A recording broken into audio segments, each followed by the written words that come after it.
Good morning, beloveds. I'm fairly sticky. Uh, it was 77 degrees when we went to the park and like 80 degrees when we came back. I don't even want to think about what the feels like. Well, actually, I know. One of the apps said that the feels like was 94. So I've had a whole lot of water to drink, and I think most of it has come out my pores. I can guarantee when I finally do change shirts that this thing weighs probably at least 3 times what it did when I put it on. Okay, but it was a good day in the park. I I have finally realized that some of the burning that I've been dealing with up in my chest, I think is the muscles up here going, oh wait, we're not anxious anymore. We can breathe, we can relax because my breathing when I run is so much better. I actually made it to the 1/4 mile marker before I felt like I should stop and walk for a minute. So, yeah, I'm coming back. I'm coming back. This last year, I've kept running, but it's been hard. It's been really hard. I've really had to push myself. And I think if running wasn't already a habit, I probably would have quit. But it was a habit and I needed to get up and do it. And I walked a lot. I've walked a lot, but I needed to. I did what I needed to do to take care of myself. And now that Tom and I are both vaccinated, my anxiety has gone way down, and I didn't realize how bad it was until it started to go away. And that's the problem with anxiety and depression is until it can very gradually build up, and then you don't realize how bad it is until it starts to go away. So. And that's I mean this is not the first time I learned this. I learned that the first time when my doctor actually put me on a medication, and all of a sudden there were things that I didn't have to do anymore, and I was like, wow, I really was, pretty deep in there. And this time again, now that it's getting better, I'm seeing how bad it got. I mean, it was never that bad, but it was never bad enough to send me to the doctor. But probably had I gone to the doctor, I would have felt better sooner. It is the way it is. Fortunately, I have a number of really good tools to support me in my life that I didn't have the first time, including this.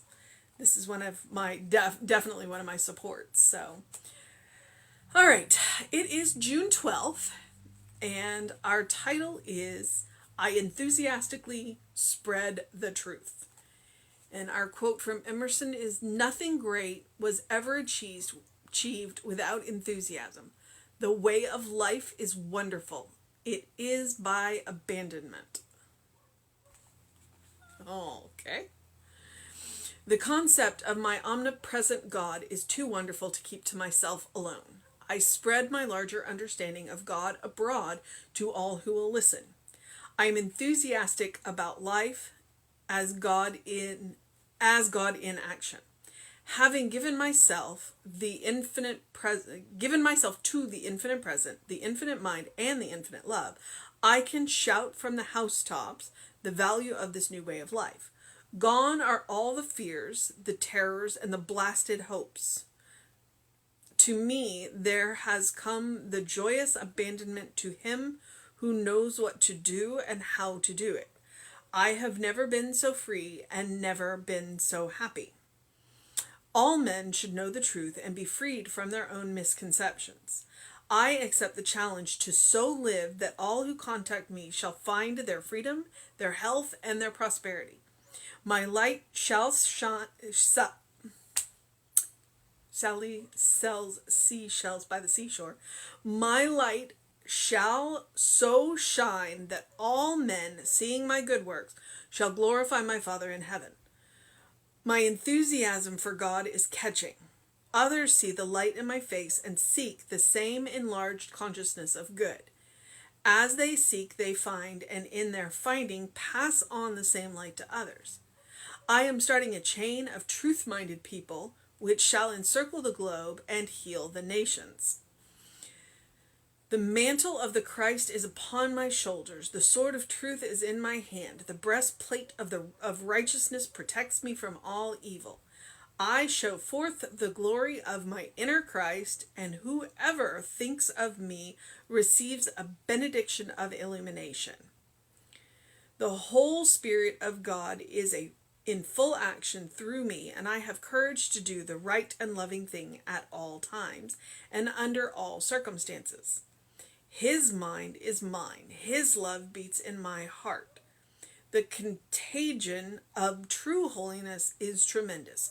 I share my God with my world. All right. So, first off, Science of Mind is not a proselytizing religion. We do not have missionaries. We do not go out and knock on people's door and say, "Can we tell you about our Lord and Savior?" We don't do that. I'm not going to say we don't advertise, because we do. I mean, we have social media, and we're definitely out there. People know that we exist, but we don't seek to convert you to our religion. What we do is live in such a way that we show you our God. We go through life with a light, with a kindness, with a compassion, with a love, with a joy, such that people, when meeting us, want to get to know how we can do that when you look around the world and see what's going on. And we do that because we know that while there are conditions, there is a truth behind the conditions, and that truth is love. We know that there is a reality, a greater reality, a greater creativity, and that the power to bring that forth comes through us. That we have the power to affect the change in our world that we want to see. And what we want to see is a world that works for everyone. But we live that way. We live that way. We don't do the whole missionary thing. Now, that being said, we do have things that we do. One of the people that I went to school with, they have a thing that they do every summer. Where because they raise money with a coffee cart, and it pays for them to take a trip to India, I believe, where they go to an animal sanctuary or an elephant sanctuary, and they work on the elephant sanctuary, and then they also do work around. But they don't go there to teach them about Science of Mind. They take the kids to teach the kids about service, and then all of these people benefit from it, but in no time do we ever ask them to convert to our religion. That's never a conversation. Now, if the people ask, we're more than happy to tell them, "Oh, no, okay, this is what we believe." And that's what's different. Because she and I have had that conversation about missionaries, and neither of us are crazy about missionaries because there's a price tag with it. So, yeah, I don't know.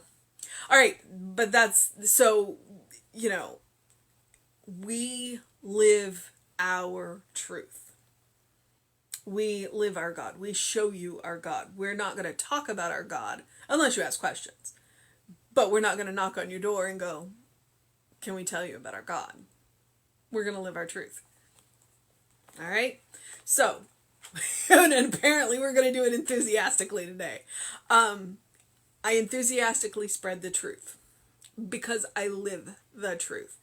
So Emerson says, "Nothing great was ever achieved without enthusiasm. The way of life is wonderful. It is by abandonment." Which then he goes into explain that we have to abandon ourselves to this way of life.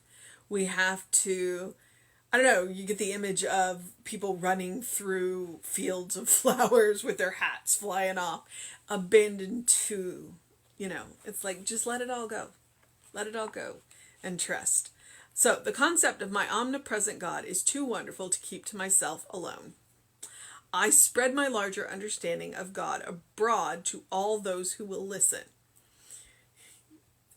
Because I'm going to live in such a way that you're going to want to ask questions, okay? I'm not going to just natter your ear off about God.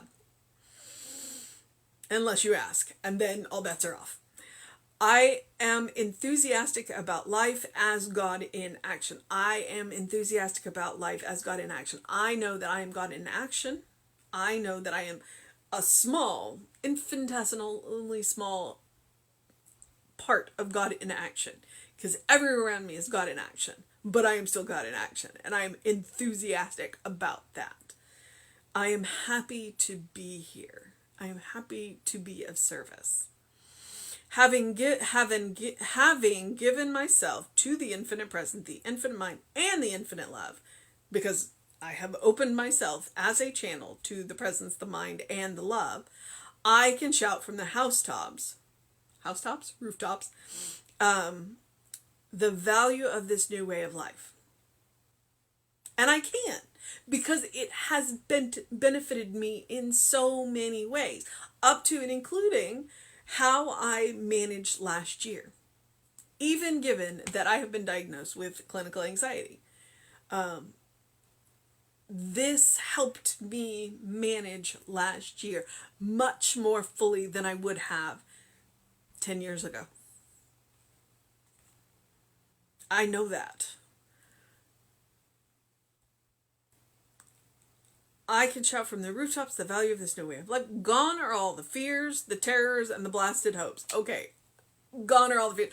Okay, gone are a lot of the fears. I'm still working. I'm still having a human experience. So do not let me kid you. I'm still having a human experience. But I can look that fear in the face and go, I know what's behind you. And I can do this. I can get through this. Okay, to me, there has come the joyous abandonment to God who knows what to do and how to do it. It's like I can open myself up and trust that what I need is coming to me. The words that I need, the actions that I need to take, all of that will come to me in the moment that I need them. I have never been so free and never been so happy.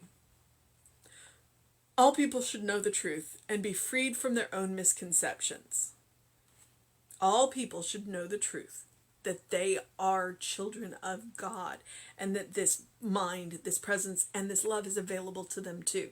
The only thing getting in their way of the mind, the presence, and the love is themselves, is their belief, and their belief has been taught to them. We're not born that way. That belief has been taught to us. And so that's one of the things that we have to unlearn. It's like we have to know whose child we are. And we have to feel it. And that takes unlearning what culture, religion, society has taught us.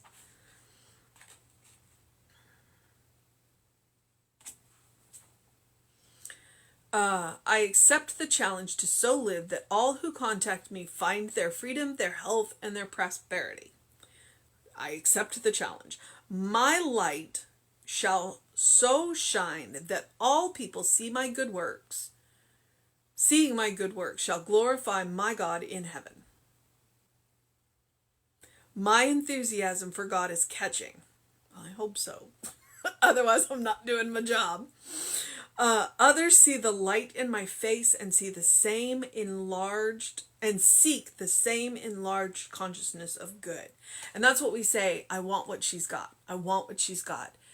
When people see that we're happy, see that we are joyful, see that we are creative, see that we are working on solutions, they want what we've got. And so they ask questions. And sometimes those questions are specifically about God, and sometimes those questions are specifically about how do you do that? And so we meet them where they are and have that conversation, and sometimes it starts with God, and sometimes it ends with God. And sometimes we never get to God. Sometimes we just talk about how we do this.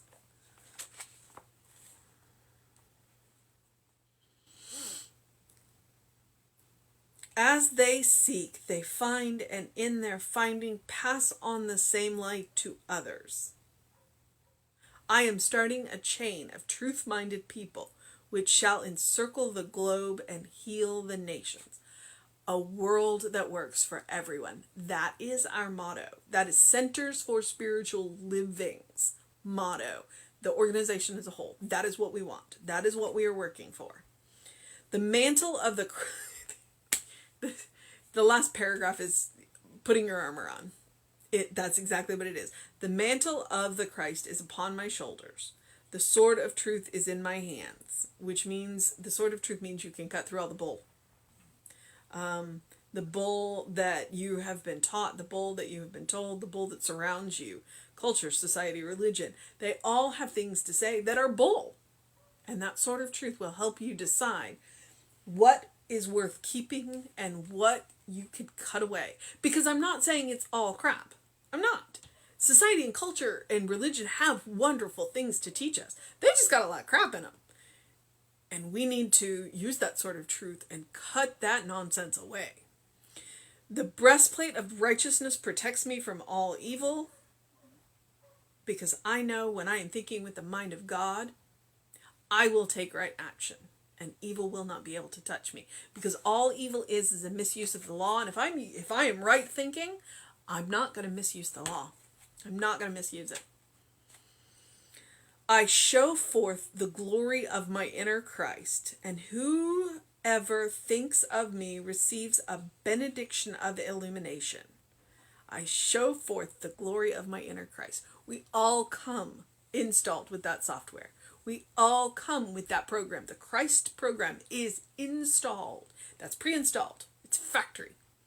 It's factory software. The password is love. So we all already have it. We all already have it. We don't have to earn it. We don't have to create it. We already come with it. We just have to activate it. The whole Spirit of God is in full action through me, and I have the courage to do the right and loving thing at all times and in all circumstances, and under all circumstances. The whole Spirit of God, everything that God is right here, right now in me. Everything.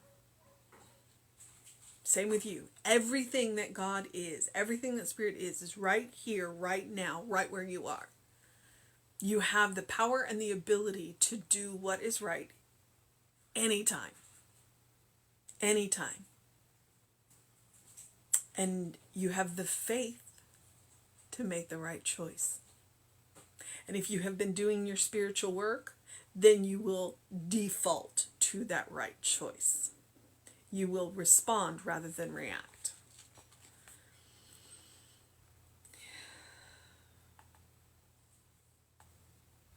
God's mind is mine.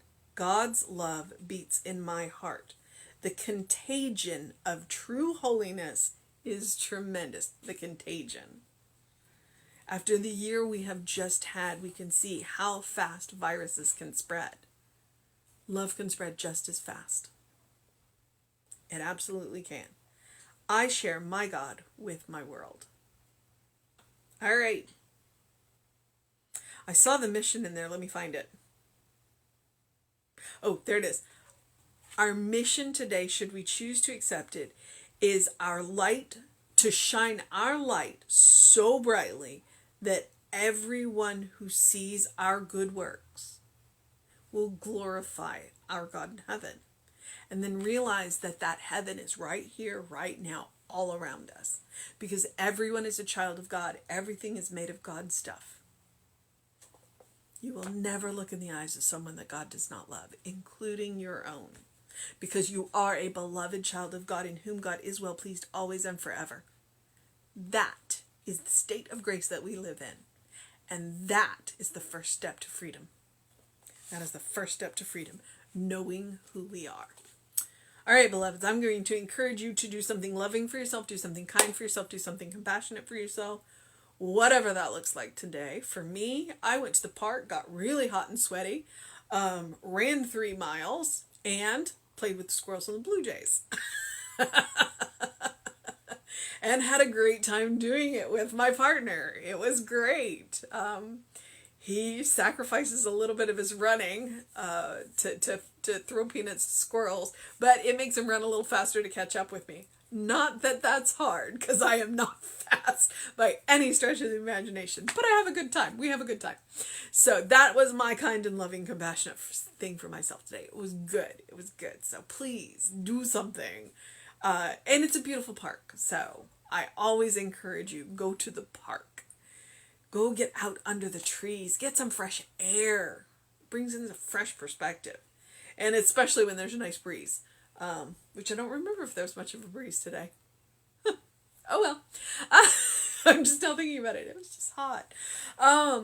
So I have gotten my face full of sun this morning. I encourage you to get your face full of sun this morning or any morning that you happen to be watching this. Drink plenty of water. It is summertime, so please drink plenty of water. Take care of yourself. And please open the windows of your soul. Allow the breath of heaven to remind you that you do live in heaven now. It is all around us. It just takes us being conscious, awake, aware. It takes us looking for the good. As Emma likes to say, look for the good and praise it. Because when you look for the good and praise it, you'll see more. And the more you see, the more there is. And the more there is, the closer we get to that world that works for everyone. All right, beloveds? Okay, it is Saturday. It is Saturday. It is a rest day because tomorrow is Sunday. So Reverend David will be on Facebook Live around 5 p.m. with you. I'll be back at 9 a.m. with you. And then we will have an amazing service. I forget what the title is, but I'll get that up. I'll go dig out the email and get that up on this page and on the Instagram. And please do bear in mind that these talks are archived on the Running Rev Ryan YouTube channel. So if you're watching this on YouTube, apparently I'm supposed to tell you to hit the like button and hit the subscribe button. And yeah, I was watching something and they were like, yeah. But I'm just going to tell you where they are. So feel free to find that because there's more than a year's worth of material up there between this book and the 365 Science of Mind. They pretty much cover just about anything you might be interested in. It's up there. So have a great afternoon, a great day. Do what you need to do to make it a good day, a great day, a wonderful day, a fantastic day. All right, beloveds. I will see you tomorrow. All right? Know that you're loved.